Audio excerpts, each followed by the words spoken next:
Ayan, nag-set up po ako dito ng upuan para papanoorin ko lang na papakainin daw kasi si Logan ni Ate Annalyn.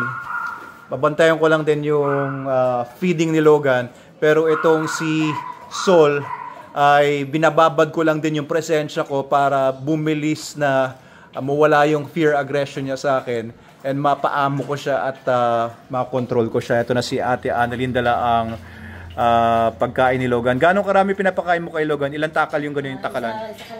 Isa't kalahati. So, pumapatak ng mga 350 grams yon.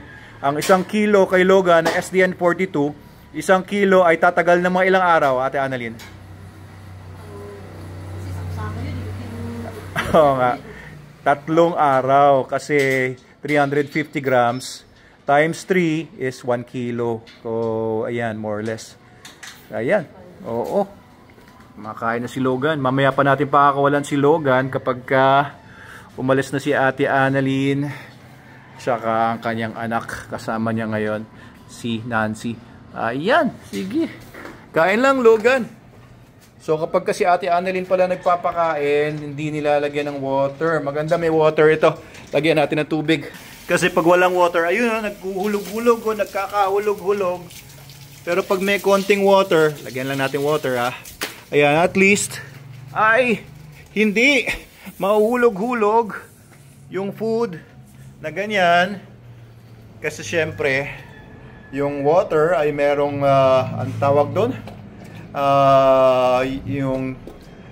Yung pinagdidikit-dikit niya yung bonds. Ano nga pala sa chemistry yun? Nakakalimutan ko tuloy. So, may bonds na kinikreate ang water doon sa mga nasa paligid niya. Kaya, nagdidikit-dikit. Hindi basta-basta tumatalsik yung food.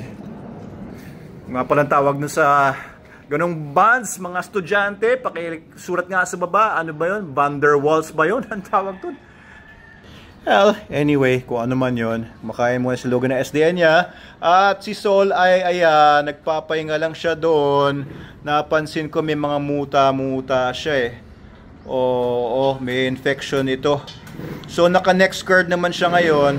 Oo, kung ang bibili ninyo ay yung NexGard Spectra, may kasama ng dewormer yon. Lilinawin ko doon sa, sa mga tao natin sa Manalo K9, kay Sir Bogs, ang ating kennel master and head trainer, kung NexGard Spectra ba ang pinainom dito. Kasi kung NexGard Spectra na meron ng milbemycin yon, hindi ko na kailangan ito i-deworm. Pero kung yung ordinary na NexGard lang, kailangan ko siya i-deworm. So nilalakasan ko lang din boses ko dito and nakaupo lang ako dito. Mamaya dahil wala naman akong ginagawa ngayon, kauwi ko lang galing sa labas. So magbababad lang ako dito para masanay siya sa presensya ko. Para naalala ko yung Little Prince ni Antoine de Saint-Exupéry. Tama ba? So, di ba, pag nasanay kasi sa presensya mo, yung aso, ay mababawasan yung fear aggression niya. Pero mamaya, may papakita pa ako sa inyong hack. Ayun.